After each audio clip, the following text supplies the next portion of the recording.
The Diecast Exchange challenge for this month is to create a drift bone shaker. What is a drift bone shaker, you ask? Good question. I don't think anybody knows. But that's part of the Diecast Exchange challenges are fun. Keith is being really creative with these ideas as to what we're supposed to do. And if you're not over on the Diecast Exchange, if you're a customizer and you're not there yet, you're really missing out because it's a lot of fun. And there's live chats that where we get together on the weekends and different days too. I think he's scheduling some for different days, but right now it's been like Saturday afternoon, evening, and it's a great group of people. It's fun to get together and chat about these silly little things we do.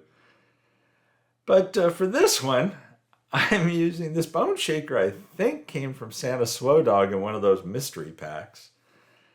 And so when I researched drift cars, what I seemed to find is they were all pretty slick and had some wild graphics, were all low to the ground, and they slide, they drift. So I decided I'm going to take a bone shaker and close it all off. This one had an open top, so I'm closing the top on it. Pulled the engine out of it and filled in the hood, and I also looked up drift trucks, and they had, more often than not, it looked like they had some kind of cover on the back. Some had just tonneau covers, some had something fancier. But I decided I was closing off the back of this too. For that, I don't use JB Weld, which probably shocks some people. But here I'm doing the reverse tape trick that I've done before, and I just love how this works. Putting the tape on the outside, putting the JB Weld on the inside, using that toothpick to get it in the corners and everything as best as I can. And that's important, as you'll see here soon, because I didn't do as good of a job filling in the hood opening. And I should have taken a little bit more time to tuck it into those corners of the tape. You have to be careful so that you don't pull the tape off as you're tucking it in those corners. So sometimes that care burns you in the end. And it doesn't burn you in the end, but it just makes a tiny bit more work for you in the end. There I get out the cleaning toothpick because I didn't want it too sloppy around the edges because I'm closing in that section where the headers typically stick out to. Now here you see the end results after it sets overnight and I pull the tape off. On the roof, you see how perfect that turns out. On the hood, you see there's like a couple little openings. And I go over this anyway with Bondo spot glaze putty. And, but here I'm testing the fit. It's a 3D printed base from HHW Customs. I also use the interior from HHW Customs on this. I do butcher them slightly. It's not what they're intended to be. I do not recall for the life of me where these tires are from, but they're Toyo tires, which I love. I love it when the logos on tires are actual car tire brands because it really facilitates throwing a sponsor logo by that brand on the car, and it seems realistic. And, I've got some Goodyear Eagles laying around. I've got different things, but, for a drift car, I don't know the Goodyear Eagles are going to be really appropriate. I was looking for, like, Toyo tires or, what's another one? Advan? Is that one of them? Anyhow, I don't know much about drift cars. Here I fill in the bed with styrene. And, I use a variety of different approaches on this. And between the JB Weld, I got smart this time around. And, the more you do this, the more you learn. But when I closed one of these front ends off, on the sides of the engine where the headers come out typically on the bone shaker, and they're unmistakable on the bone shaker. But when I've closed those areas off before, like a fool, I've put JB Weld on the outside. Yeah, I don't know. I don't know what I was thinking. When I go to do it here, I do it a little differently. But you're probably wondering, how many times is he going to try and fit that piece of styrene in there? I was just trying to find the best direction to put it, and then where I wanted to sand down for the fit. And speaking of which, there I got it in place where I wanted it. What I end up doing, I end up filing the tail lights off of that. You know those weird little raised areas on the side of the bed, on both sides of the Bone Shaker? I filed those completely flat. I smoothed this thing down. I did not want the door gaps on it, so I fill those in completely. This thing is slick when it's done. Here I'm using some cardstock to cut a pattern that I'm then going to cut out of styrene. And that's what I'm talking about, closing off these front ends, these front sides under the hood where the headers were. So, after I got the cardstock cut out, then I cut these pieces out of styrene. And then I CA glue them into place, tack them into place, as you see here. Wow, it's like I knew ahead of time what was going to happen.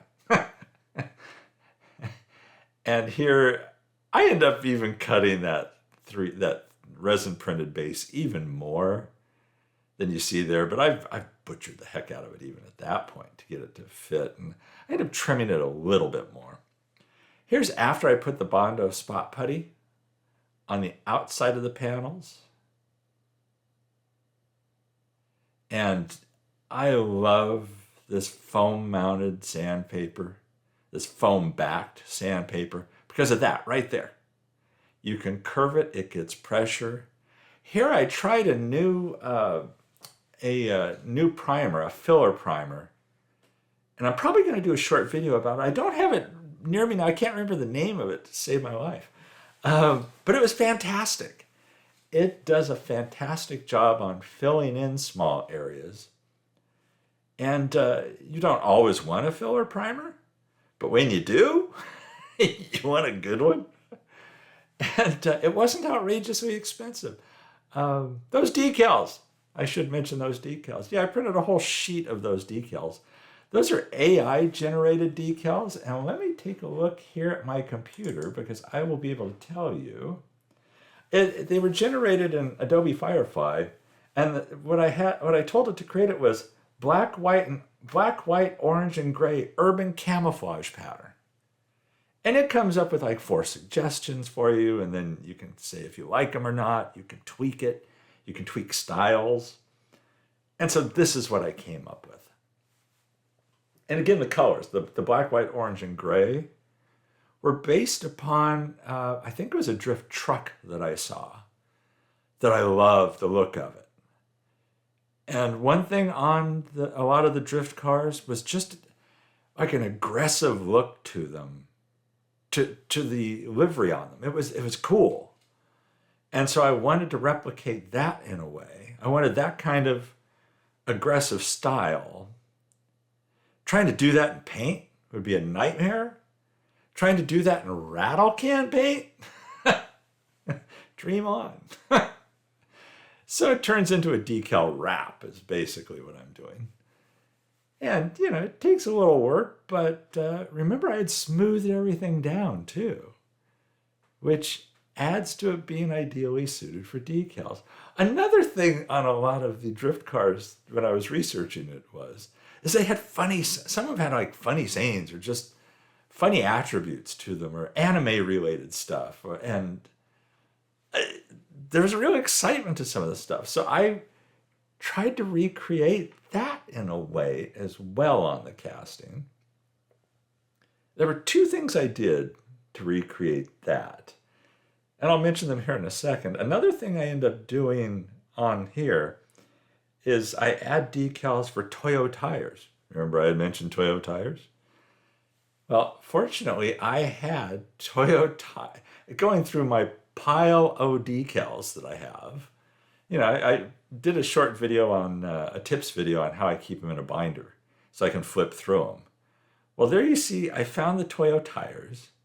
HKS is apparently, if I remember right from what I saw, it's a suspension suspension company.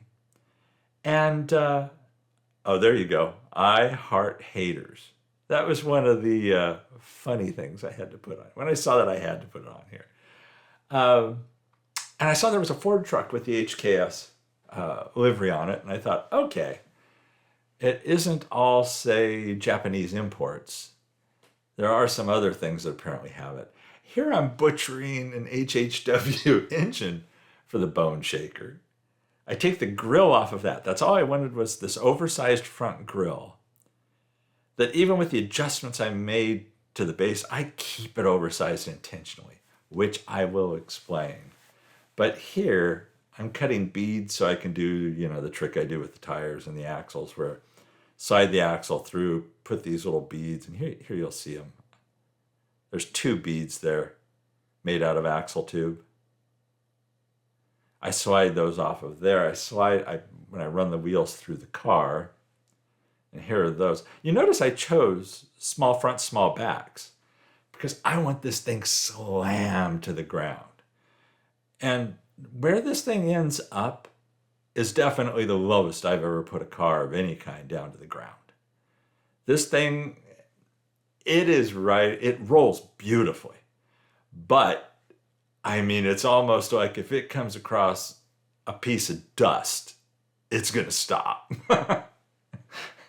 It's like a sheet of, this thing will get stuck on a sheet of paper.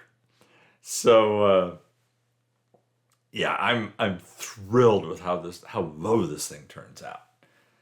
But here's the bead trick on here that I throw the wheels on, and off camera. Oh yeah, I got to put the axle through a wheel first. I did spray paint the base, that 3D printed base, black. I almost painted the wheels orange, or tinted them orange with metal cast. And at the last minute decided against it. I thought, no, the metal cast orange isn't going to go with the orange on the decals. Here's after I used CA glue. Whoa, almost lost it. Rolls like a champ. Now I lost my train of thought.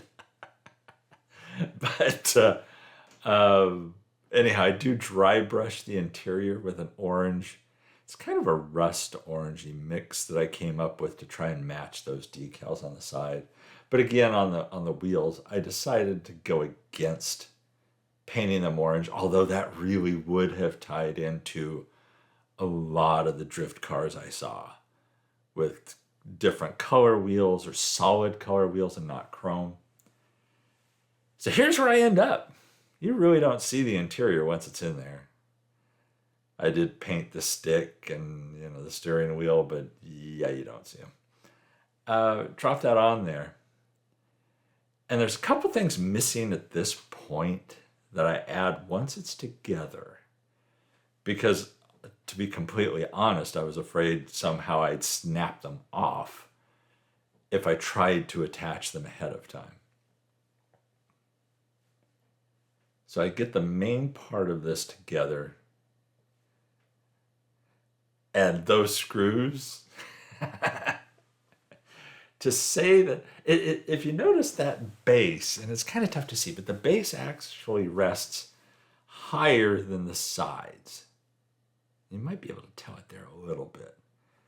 But yeah, the base is higher than the sides, meaning the side door panels and stuff are lower than the chassis. Fortunately, because those screws would bottom out otherwise. Notice I just pointed to the front and the back. That's because that's what's missing. The front is the grill. And I used the HHW Customs grill. I thought about making it smaller so it sat lower and decided against it. Because if you look at this thing from the front, it looks like a tongue sticking out at you, making fun of you. And I added the wing to the back. I love the wing. And a lot of the the drift cars that I saw doing my research had wings on the back of one kind or another, wide variation. Some of the drift trucks just had like a fin on the back above the truck bed, mounted on whatever top they put back there. But here's where we started, and yeah, those rear wheels are god awful. Here's where it ended up, and the mirror's deceiving because it makes it look like it's riding higher than it actually is. I did use some rhinestones on the back for the brake lights. Remember, I sanded off the brake lights on the back of the bed. That was because I knew the wing was going to go back there. I'm thrilled with the decals. Front grille, yeah, it's just sticking its tongue at you. You got the I Heart Haters on the back of the cab. You got the Toyo tires on the car with the Toyo tires logo on the side. Look how low that thing is. Sheesh. There it is, sticking its tongue out at you. Pause it if you don't see it. Anyhow, be sure and check out the Diecast Exchange. If you're a customizer, it's the place to be. I hope you enjoy this as much as I do. Everybody, stay safe and healthy out there. I'll catch you in the next one.